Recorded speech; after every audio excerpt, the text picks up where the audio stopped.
અમારી સમ્રાટ સમાચાર ચેનલ સબસ્ક્રાઇબ કરો, લાઇક કરો, કોમેન્ટ કરો અને જોતા રહો પળે પળના દરેક પ્રકારના સમાચારો।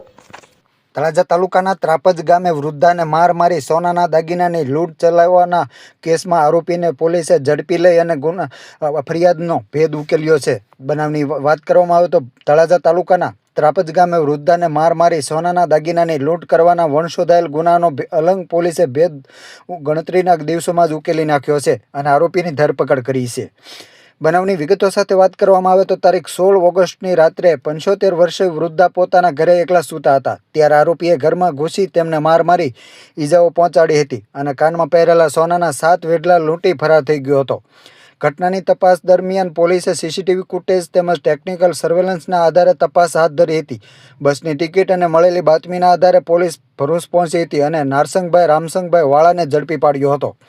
પોલીસ પૂછપરછમાં આરોપીએ લૂંટની કબૂલાત કરી હોવાનું સામે આવ્યું છે। આરોપી પાસેથી લૂંટના 7 સોનાના વેઢલા ઓગાળીને બનાવેલો 28 ગ્રામ 5 મિલીગ્રામ વજનનો સોનાનો ઢાળિયો કિંમત આશરે 3 લાખ રૂપિયા તેમજ 5,000 રૂપિયાનો મોબાઈલ મળી કુલ રૂપિયા 3,05,000 રૂપિયાનો મુદ્દામાલ અલંગ પોલીસે કબજે લીધો છે। આ સમગ્ર કામગીરી અલંગ પોલીસ અને ભાવનગર એલસીબીની સંયુક્ત ટીમ દ્વારા કરવામાં આવ્યો હતો।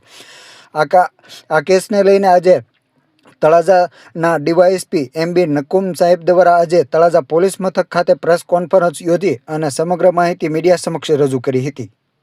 23 રોજ ત્રાપજ ગામે એક લૂંટનો બનાવ આવ્યો જેમાં 75 વર્ષના માજી હતા જે રાત્રે એકલા જ રહે છે સૂતા હતા જેમણે કાનમાં વેઢલા જે 7 નંગ સોનાના પહેરેલા હતા। આ કામનો આરોપી છે જે નારસંગભાઈ વાળા જો ભરૂચ કેમિકલ ફેક્ટરીમાં નોકરી કરે છે તે રાત્રે બસમાં આવેલ અને ડાબડો ઓઢી અને આ ઘટનાને અંજામ આપે। ત્યારબાદ સીસીટીવી ફૂટેજ જોતા અમારે અલંગની ટીમ એલસીબીની ટીમ તથા અલગ અલગ ટીમો બનાવીને તપાસ કરેલ જેમાં બસ કંડક્ટરનો કોન્ટેક્ટ કરેલ બસ કંડક્ટર પાસેથી ટિકિટ મેળવેલ ટિકિટમાં નામ અને નંબર મળતા અમારા અલંગ પોલીસ સ્ટેશનના જે પીસી છે પારસભાઈ નાંદવા જેમને ઓળખી બતાવેલ કે જેમને નાનપણથી ઓળખતા અને એક જ ગામના હતા।